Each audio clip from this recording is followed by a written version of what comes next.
Vamos a seguir metiéndonos en el tema del consumo porque, por supuesto, es el indicador central para saber qué pasa con la actividad económica.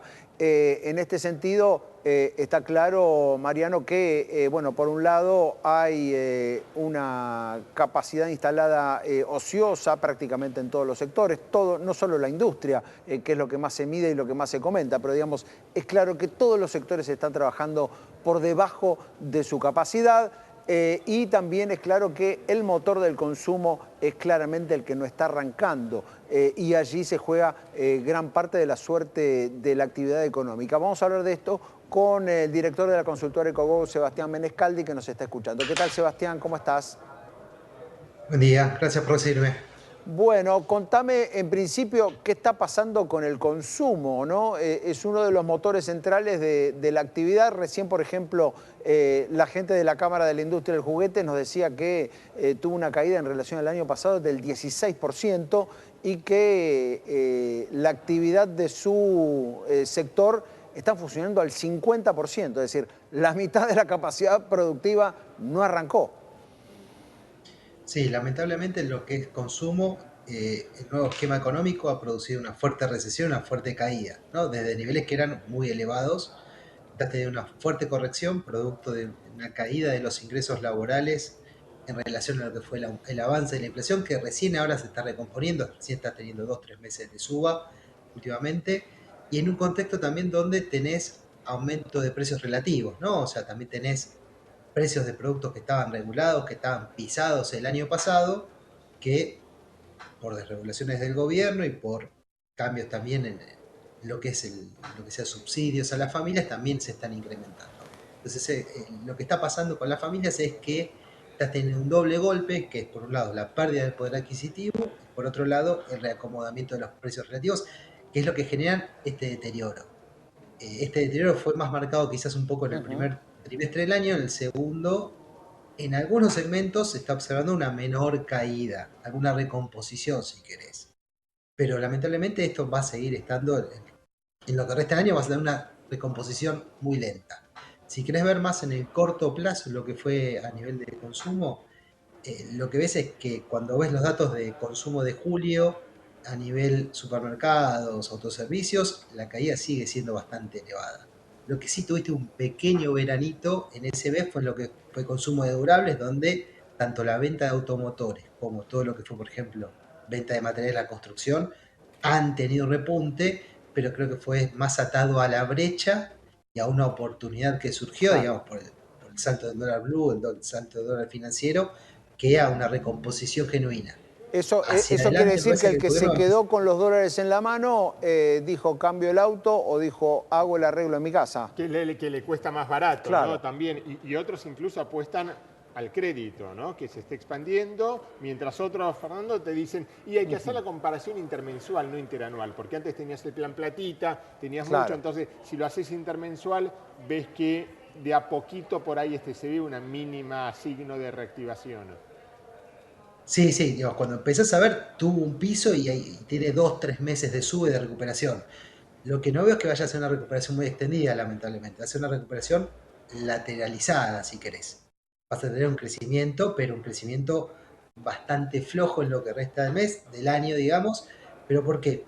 Por esto que vos dijiste, Mariano, a ver, vas a tener esto. La verdad que, a ver, la mayor estabilidad de precios y una mayor oferta, digamos, de crédito, con una tasa que todavía luce baja, o que aparenta ser baja, digamos, eh, es lo que está generando esto. Digo, cuando veías por qué crecía muy fuerte autos, bueno, es una parte de prendarios, ahí tenés algo de crédito, tenés también en créditos personales. Pero a ver, vamos a aclarar, es un segmento muy pequeño de la población que en Claro. general accede a eso. No Ujú. es la población en general, ¿no? O sea, eso es lo que estamos viendo por ahora al menos. Bien, ¿qué ves en materia de inflación? La semana pasada tuvimos el índice minorista al 4%, tuvimos también el mayorista al 3,1%, más alto que en el mes anterior, es decir, ahí hubo una suba, y por supuesto también el dato de la núcleo, que también es muy seguido y que hoy parece estabilizado ahí algo por debajo del 4%, pero sin ninguna perspectiva de ser perforado, ninguna perspectiva de bajar. ¿Qué análisis tienen de eso? Bien, a ver, respecto a la inflación, Nosotros también hacemos mediciones. Agosto nos está dando algo parecido, vamos a seguir en torno al 4,1%, nos había dado eso en julio, y estamos previendo que la inflación va a seguir así. ¿Pero por qué? Porque si bien los bienes, como vos marcás, vienen con una suba menor, con un piso, como dice el presidente, con el tipo de cambio, si querés, de base, eh, que de hecho, por ejemplo, en mayoristas, parte de la suba un poco más alta fue por una cuestión impositiva en cigarrillos, cuando habías neto de impuestos fue Claro. 2,6, había sido parecido al mes anterior. eh, digamos, va a ser difícil de eso de bajar. ¿Pero por qué? Porque tenés precios que están rezagados y que se van a seguir recomponiendo.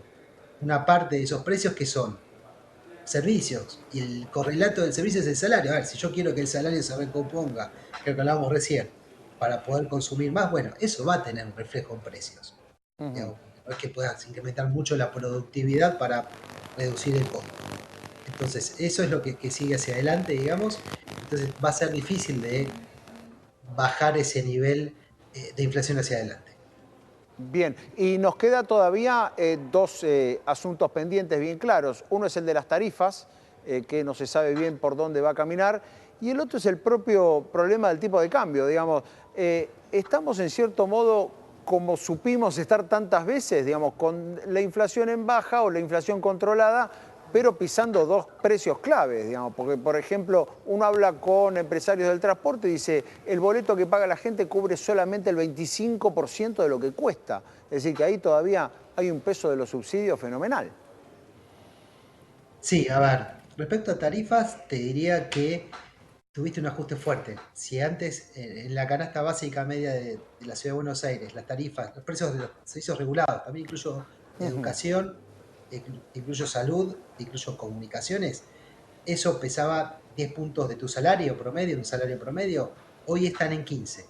Están bastante cerca de estar normalizados. Yo que sé, en el 2019 eso estuvo entre el 17 y el 20. O sea, a ver, la verdad que hizo un ajuste bastante elevado el gobierno actual, y en términos de tarifas te falta todavía, pero creo que ya este año está hecho y quizás el próximo año hagan un poco más. Con lo cual Claro. puede ser que algún precio todavía esté más atrasado, el de transporte, pero cuando ves el valor de transporte en lo que es en el AMBA, lo miras contra el promedio histórico, estás en niveles históricos. O sea, todavía te falta, o sea, hay una parte del subsidio que es política pública y que es la que te permite a vos, digamos, nada, decidir que vos vas a subsidiar eso. Eso va a seguir estando, con lo cual te diría que un poco más de mitad de camino, creo que el gobierno avanzó respecto a lo que tiene previsto hacer en estos 2 años. O sea, hicieron bastante, falta un poco más. Respecto a lo que es el dólar, bueno, ahí el desafío es conseguir los dólares, ¿no? Porque digamos, con este tipo de cambio vos necesitas financiar una economía que vaya a empezar a crecer. Nosotros desde la consultora estimamos que para poder crecer el ritmo que quiere crecer el gobierno el próximo año, 5%, estarías necesitando cerca de 20.000 millones de dólares. Bueno, y hay que ver cómo lo logran. Puede ser que consiga los dólares mediante parte de blanqueo, parte de las inversiones, la IED, que puede venir a través del RIGI, parte a través de un préstamo con el fondo. Pero bueno, si no viene, bueno, vas a tener que probablemente mover el tipo de cambio y sobre todo mover parte del esquema, en particular la parte del esquema donde destinás el 20% del cobro de divisas al mercado financiero. Bueno, ahí está el desafío que tiene el gobierno, bueno, de conseguir los dólares, de financiar ese puente para eventualmente, digamos, para poder crecer. Si no, bueno, habrá que hacer ajustes en el modelo, cambiarlo y será algo en el medio. Probablemente vas a crecer igual el próximo año, pero vas a tener que conseguir otras fuentes de financiamiento. Y también de otra manera, digamos, probablemente tengas que mover el tipo de cambio. Bien, de acuerdo, Sebastián, muchísimas gracias por el análisis. Gracias a ustedes, hasta luego. Te mandamos un abrazo. Sebastián Menescaldi, director de la consultora EcoGo, la consultora que dirige Marina Dal Poyetto, dando ahí algunas señales de que en agosto vamos a tener un mes largo, ¿no? Parece que agosto se va a extender. En su informe ponían, ¿no? Reservas negativas que esperaban de 10.000 millones Claro. de dólares para enero. Seguro, así que allí va a haber seguramente muchas dificultades en lo que hace a las reservas.